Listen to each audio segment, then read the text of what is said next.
small world, but it's a very sizable number of species that we have that are native to Singapore. Plant species, bird species, insects, mammals, and so on.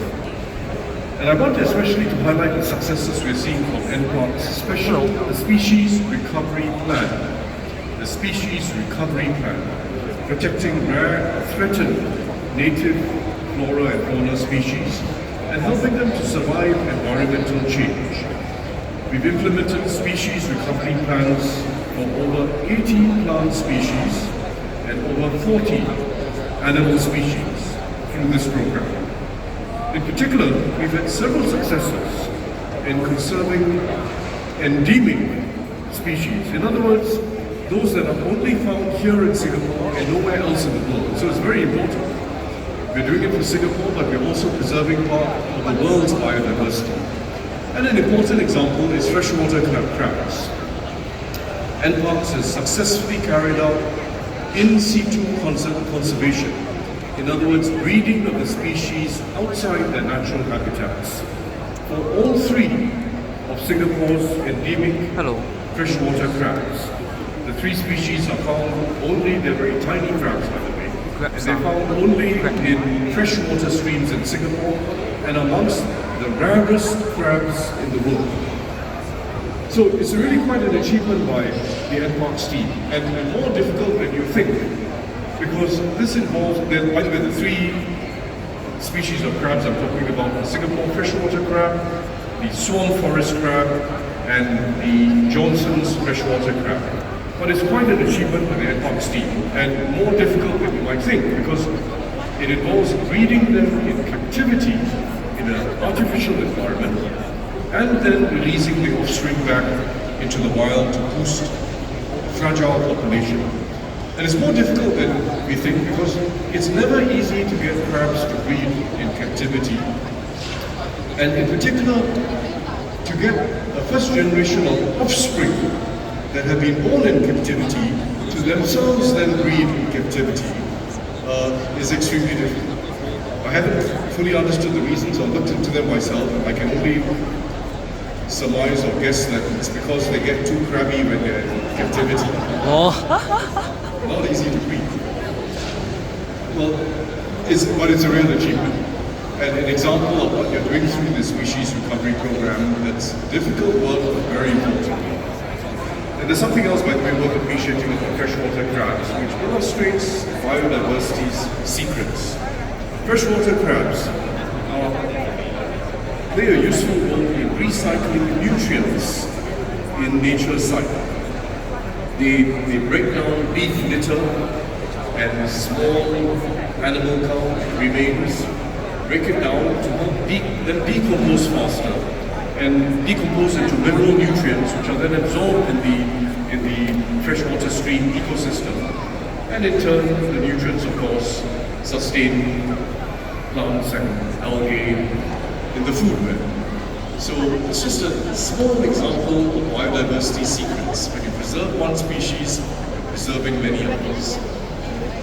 And while we press on with these efforts, we also continue to strive for a deeper understanding about biodiversity, because that understanding, recording and understanding of biodiversity is itself critical in guiding the whole conservation approach. So I'm very happy today to launch the third edition of the Singapore Red Data Book, which, as many of you know, is the Red Data Book records the national conservation status of the species in Singapore: fungi, plant, algae, animal species, and so on. And over 9,400 species have been compiled in the third edition, which is more than 3 times what we had in the previous edition, which was 16 years old in 2008. This is a fruit, I must highlight, of many people's work. 130 contributors across the government, academia, and civil society. So it's a very good example of a whole stakeholder approach involving everyone with an interest in a very deep sense in preserving Singapore's biodiversity. And I I'm sure this third edition is going to be very helpful in guiding our biodiversity conservation efforts as we go forward. Finally, I just want to say that no effort to preserve our biodiversity is too small an effort.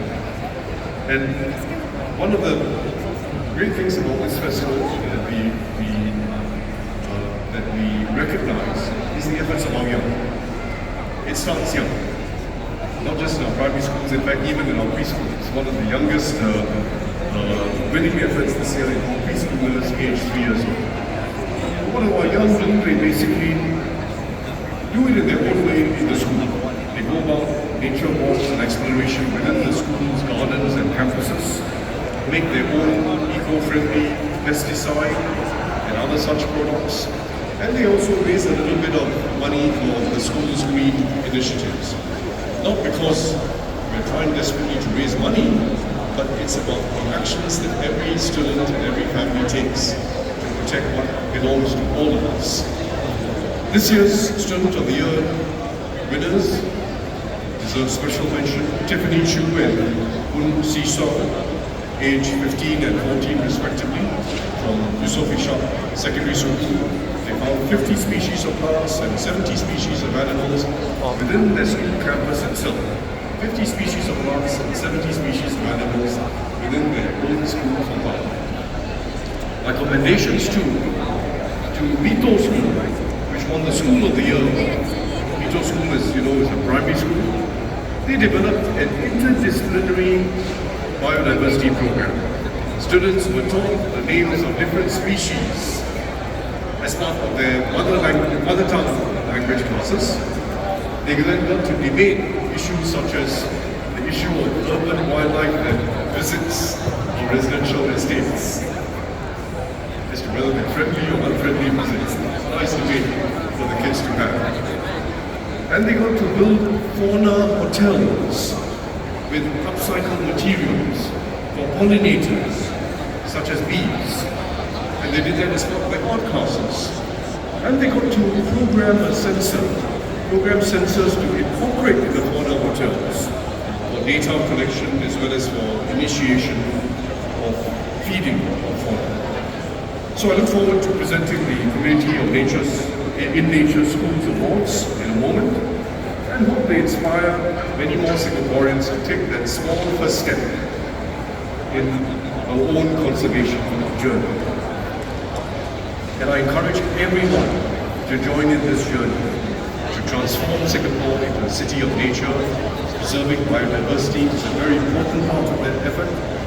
And we can do it in many ways, either as community nature volunteers, as citizen scientists contributing to biodiversity surveys, or spearheading other initiatives in our own different capacities. So we can all take part, and we all should take part on this journey. So thank you, and hope everyone has a rewarding time over the next 2 days at the festival. There's a lot to learn, a lot to explore, and a lot to be motivated by. Thank you very much. Wow. Thank you.